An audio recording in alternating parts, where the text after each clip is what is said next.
Bueno, en este video vamos a explicar cómo solucionar este ejercicio.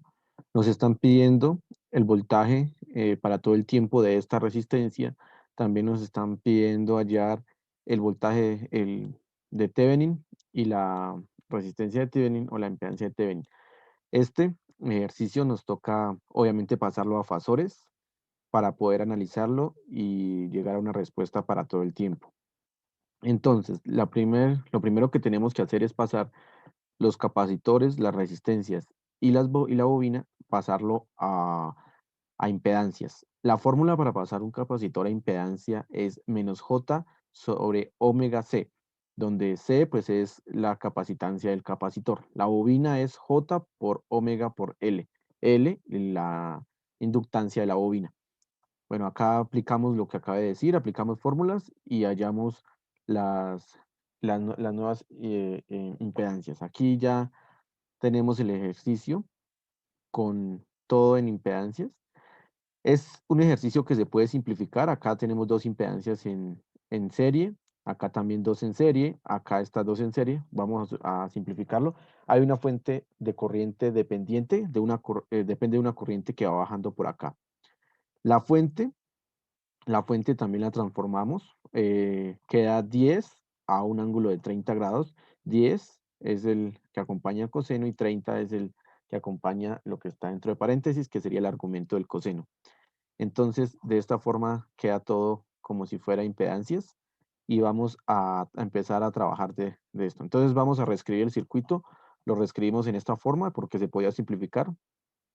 Al tomarlo como impedancia, se toma como si todo fuera unas resistencias, por así decirlo, en pocas palabras, donde se pueden sumar todas, se pueden se pueden sacar una equivalente, ¿no? Entonces, al hacer esto, pues nos queda el ejercicio un poco más simple.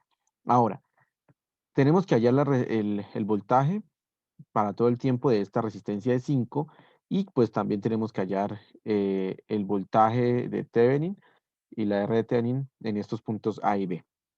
Para eso, entonces vamos a empezar a hacer mallas. Vamos a empezar a trabajar mallas para hallar el voltaje de la resistencia que nos están pidiendo. Entonces aquí trabajamos igual como veníamos trabajando en un circuito resistivo las mallas. Pues los números complejos no tienen nada que ver. Esto es simplemente se escriben y en la calculadora pues los anotamos. Entonces las fórmulas, las ecuaciones, tanto de las mallas, entonces aquí malla uno malla 2 dependiendo del sentido que le dimos a la corriente. Y aquí encontramos que, bueno, la supermalla, porque pues si nos dimos cuenta, el ejercicio tenía una fuente de corriente en medio de dos mallas y eso ocasiona una supermalla. Hallamos la ecuación auxiliar. Esto no me demoro explicándolo porque ya eso lo sabemos acá, sacamos acá esta ecuación auxiliar. Y pues estas son las ecuaciones que nos quedan, ¿no? Esto lo vamos a meter en una calculadora que nos resuelva números complejos y obtenemos los siguientes resultados. Estas son las corrientes que nosotros obtenemos. Aquí hallamos el voltaje en términos de frecuencia de la resistencia de 5. Entonces vamos a utilizar ley de Ohm y multiplicamos esta corriente por la impedancia de 5. Entonces la impedancia de 5 multiplicada por esto nos da es el valor que tenemos acá. Este valor lo vamos a pasar a términos de todo el tiempo, ¿no? Para esto necesitamos pasar esto a, lo metemos en la calculadora y lo pasamos a términos donde nos arroje con ángulo. La magnitud de el real lo escribimos acá, coseno de 5t. Este 5t viene de la fuente, esta no lo modificamos, que es el omega de la fuente, menos 6,24. Este sale del ángulo que nos arroja metiendo esto en la calculadora. Ahora vamos a sacar la potencia promedio de la resistencia, una resistencia de 5 ohmios también que está atravesando por una corriente I3, que sería la que está en la parte superior. Esta vamos a hallarle la potencia promedio. La potencia promedio, hay una fórmula que dice que la corriente al cuadrado por la resistencia, en este caso pues por la impedancia, que estamos trabajando en impedancias. Al ser promedio, es un medio de esta corriente. Entonces, esta corriente la vamos a pasar también a términos donde nos arroje con ángulo y tomamos la magnitud. La magnitud es 512,4. Esto, al no estar desfasado, por ser resistivo, esto no está desfasado, no tomamos el desfase, que sería el ángulo que nos arroja la calculadora. Esto al cuadrado y por 5, que es 5 es la impedancia también de la resistencia, nos da 0,65 watts. Ahora, la potencia promedio. La potencia instantánea de esa misma resistencia la vamos a sacar utilizando la fórmula de potencia es igual a voltaje por corriente. Entonces, como nosotros ya tenemos la corriente I3 también la tenemos, y nos falta el voltaje. Bueno, el voltaje lo hallamos, pues utilizamos ley de Ohm, entonces voltaje es igual a corriente por resistencia, multiplicamos esto por la resistencia, por la impedancia, y sacamos el voltaje. Al hacer eso, pues entonces obtenemos que es coseno en términos de, pasando esto a términos de tiempo, entonces nos queda coseno de 5t menos 17,16 más 5t. Esta es una fórmula de una identidad matemática que queda cuando se multiplican cuando se están multiplicando dos cosenos.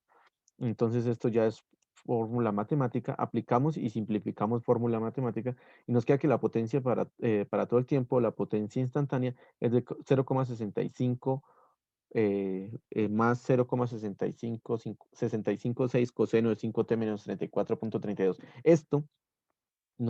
Esta partecita, esta entera, es la potencia promedio.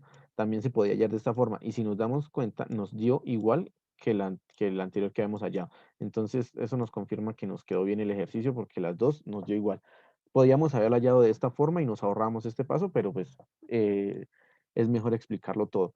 Ahora, vamos a sacar el voltaje de Thevenin, ¿sí? El voltaje de Thevenin, como ustedes se dieron cuenta, era el voltaje que lo estamos pidiendo en este punto. Al ser que está en paralelo a la de 25, a la impedancia de 25, pues voltajes en paralelo es el mismo, entonces hallamos el voltaje de 25 y obtenemos lo mismo. Teniendo la corriente, que es la corriente I4, hallamos el voltaje multiplicando por la impedancia. Esto nos dio en términos de ángulo, en términos de números complejos. Ahora lo vamos a pasar para todo el tiempo, ¿no? Entonces, para un BT. Metiendo esto a la calculadora, pues entonces escribimos la magnitud 0,93 coseno de 5t, que es lo que nos da la fuente, y el ángulo positivo más 21,77. De esta forma lo pasamos ya a términos de tiempo.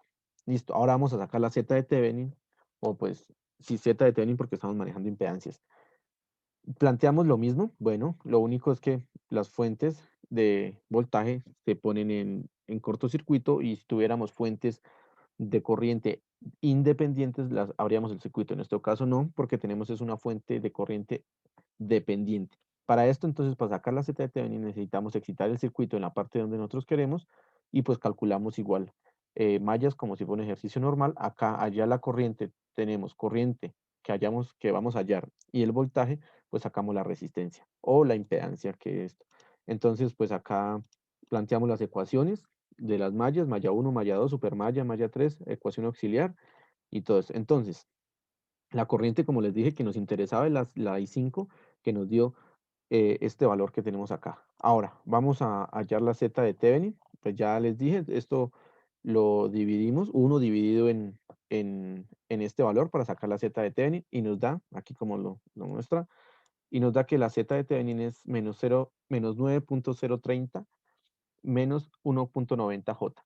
Ahora, la ZL es el complemento de este número complejo. Entonces, al ser el complemento, lo único que le cambiamos es el signo le cambiamos el signo al número complejo. ¿Para qué hacemos esto? Para hallar la máxima transferencia de potencia promedio, que la fórmula es esta, que es el voltaje de Thevenin al cuadrado sobre 8 veces ZL. ZL siendo el complemento de allá.